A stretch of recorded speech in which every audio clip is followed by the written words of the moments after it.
ఈ రోజున ప్రధానమైన కారణం ఏమిటంటే వాలంటీర్లు గత 7 నెలల నుంచి మేము పోరాటం చేస్తున్నాం. ఈ ప్రభుత్వం వచ్చి అధికారంలోకి వచ్చినా కూడా ఎటువంటి స్పందన లేదు. ఎన్నిసార్లు మేము రిక్వెస్ట్ చేసినా, ఎన్నిసార్లు శాంతియుతమైన కార్యక్రమాలు చేసినా కూడా ఎక్కడా కూడా ఊసే లేకుండా పోయే, వ్యవస్థలో మీరు లేరని వ్యంగ్యంగా మాట్లాడటం చాలా దురదృష్టకరం అని చెప్పి భావిస్తూ అనేక ధర్నాలు చేసినా కూడా ఎక్కడా కూడా జీవోలు లేవు అనే దొంగదారులు చెబుతూ ఈ విధానాన్ని మేము నిరసిస్తూ మేము ఫైట్ చేస్తున్నాం. ఈ రోజున ఎన్టీ రామారావు గారు టీడీపీ పార్టీ పెట్టిన అధినేత, ఆయన తెలుగోడి ఆత్మగౌరవాన్ని ఢిల్లీలో తాకట్టు పెట్టబడుతుందని చెప్పేసి రోషంతో ఆంధ్రప్రదేశ్లో, ఉమ్మడి ఆంధ్రప్రదేశ్లో టీడీపీ గవర్నమెంట్ని స్థాపించారు.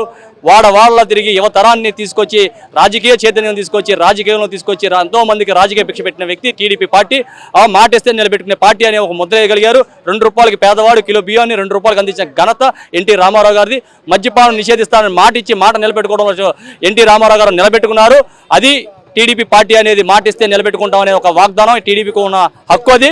అలాంటి హక్కు ఈరోజు చంద్రబాబు నాయుడు గారు టీడీపీ అధ్యక్షుడిగా ఉండి ఎన్డీఏ కూటమికి అధినేతగా ఉండి కూడా ఆయన మనకి ఇక్కడ మాట ఇచ్చాడు. వాలంటీర్లు ఉగాది రోజున మేము ఎవరు అడగకుండానే మీరు ఇబ్బంది పడుతున్నారు, 5,000 రూపాయలు సరిపోతే 10,000 రూపాయలు మేము మీకు ఇస్తాము, మీకు ఉద్యోగ భద్రత కల్పిస్తామని చెప్పిన వ్యక్తి చంద్రబాబు నాయుడు గారు, పవన్ కళ్యాణ్ గారు, పురంధేశ్వరి గారు ఎన్డీఏ కూటమికి ఏర్పడి ఎన్నికల వాగ్దానం చేశారు. ఈ రోజున మేమేం అడగట్లా, మీరు మాట ఇచ్చారు, మాట నిలబెట్టుకోండి అని అడుగుతున్నామే తప్ప ఈ జీవోల గురించి మాకెందుకండి? ఆ జీవోలు రెవెన్యూ చేశారు లేదు మాకెందుకు?